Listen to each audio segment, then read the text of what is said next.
श्रीमद् भागवत गीता का पाठ करने से पितरों का उद्धार हो जाता है। भगवत पुराण करवाने वाला खुद का तो उद्धार करता ही है, अपने 7 पीढ़ियों का उद्धार भी कर देता है। पापी से पापी व्यक्ति भी यदि सच्चे मन से श्रीमद् भगवत गीता को सुन ले तो उसके भी पाप दूर हो जाते हैं। इसके पीछे भी एक अद्भुत और विचित्र कथा है। तुंगभद्रा नदी के किनारे पर एक नगर में आत्मदेव नाम के एक ब्राह्मण रहते थे।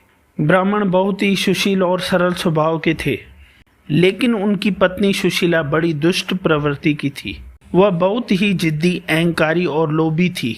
आत्मदेव जी के घर में कोई कमी नहीं थी, परंतु उनके कोई संतान नहीं थी। एक दिन उन्हें एक स्वप्न आया कि तुम्हारे कोई संतान नहीं है, इसलिए तुम्हारे पितृ बहुत दुखी हैं और तुम्हारे द्वारा दिए गए जल को गर्म श्वास से ग्रहण करते हैं। ब्राह्मण को बहुत दुख हुआ। ब्राह्मण सोचने लगा, मेरे कोई संतान नहीं है, इसलिए मेरे गाय के बछड़े नहीं होते और वृक्षों को फल नहीं होते। अपने आप को खुद ही कोसते रहते थे कि वह लोक परलोक दोनों में ही दुख पाता है, जिनके कोई संतान नहीं होती। एक दिन ब्राह्मण सब कुछ छोड़ छाड़ कर वन की ओर निकल पड़े। 2-3 दिन वन में विलाप करने के पश्चात एक दिन उन्हें एक महात्मा के दर्शन हुए और उन्होंने अपने दुख का कारण बताया। उस महात्मा जी ने ब्राह्मण को एक फल दिया और कहा कि यह फल अपनी पत्नी को खिला देना, इससे उसको पुत्र हो जाएगा। ब्राह्मण घर आया और वह फल अपनी पत्नी सुशीला को दे दिया। ब्राह्मण की पत्नी ने सोचा कि जाने किस बाबा से यह फल उठा कर लाए हैं, मानो संतान हो भी जाए तो उसमें कितना कष्ट उठाना पड़ेगा। मैं गर्भवती हो भी गई तो मेरा रूप सौंदर्य ही बिगड़ जाएगा। ऐसा सोचकर उसने वह फल अपनी गाय को खिला दिया और ब्राह्मण को कहकर 7-8 महीने के लिए अपनी बहन के घर चली गई। कुछ महीनों बाद अपनी बहन का पुत्र लेकर लौटी और ब्राह्मण से कहा कि मुझे पुत्र हो गया है। ब्राह्मण बहुत खुश हुए और अपनी पत्नी के कहने पर उन्होंने पुत्र का नाम सुशील रख दिया। इधर सुशीला ने जो फल अपनी गाय को खिलाया था, उस गाय ने भी एक अद्भुत बालक को जन्म दिया, जिसका पूरा शरीर मनुष्य का था तथा कान गाय की तरह थे। इसलिए आत्मदेव ने उसका नाम गोकर्ण रख दिया। धीरे धीरे दोनों बालक बड़े होने लगे तो गोकर्ण पढ़ लिख करके विद्वान और ज्ञानी बना, लेकिन सुशील बड़ा ही दुष्ट पैदा हुआ था। गोकर्ण पढ़ने को बनारस चला गया और सुशील अब गांव में ही बच्चों को पीटता, वृद्धों को परेशान करता, चोरी करता और धीरे धीरे डाका डालने लगा और फिर बहुत बड़ा डाकू बन गया। मांस मदिरा का सेवन करता हुआ सुशील रोज मध्य रात्रि में घर आता था। आत्मदेव जी को बहुत दुख हुआ। उसने अपने पुत्र को बहुत समझाया, लेकिन पुत्र नहीं माना।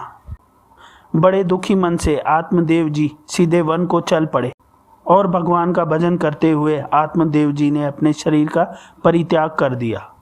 अब घर में रहती माँ को सुशील परेशान करने लगा। इतना तक ही नहीं, अब वो माँ को भी पीटने लगा।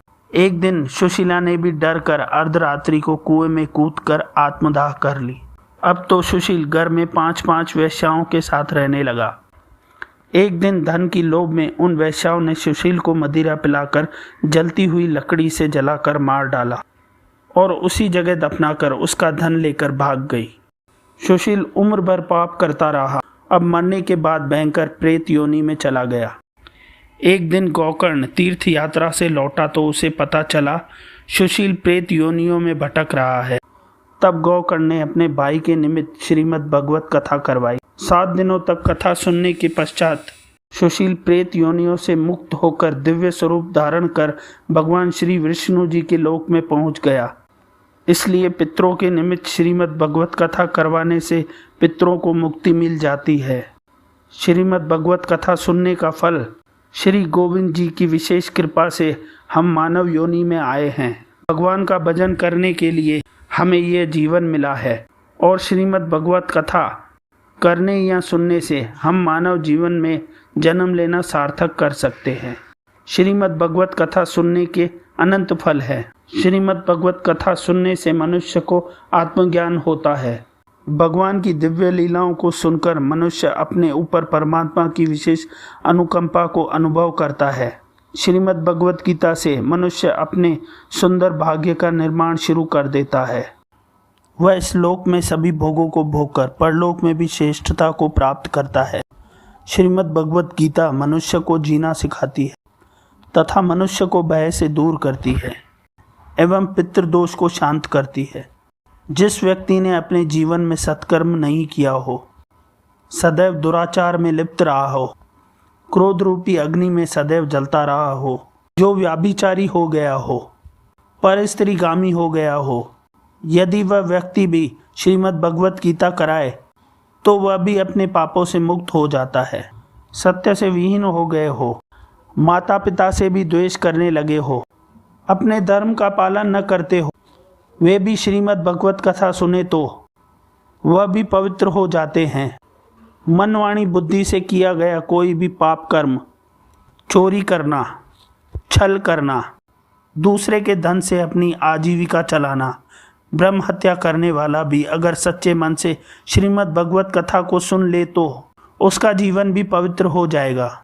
जीवन उपरांत पाप करने के पश्चात मरने के बाद भयंकर प्रेत योनि में चले गए व्यक्ति के नाम पर श्रीमद् भगवत गीता को करवाने से वह व्यक्ति प्रेत योनि से मुक्त होकर मोक्ष को प्राप्त होता है। जय जय श्री कृष्णा, जय जय श्री राधे।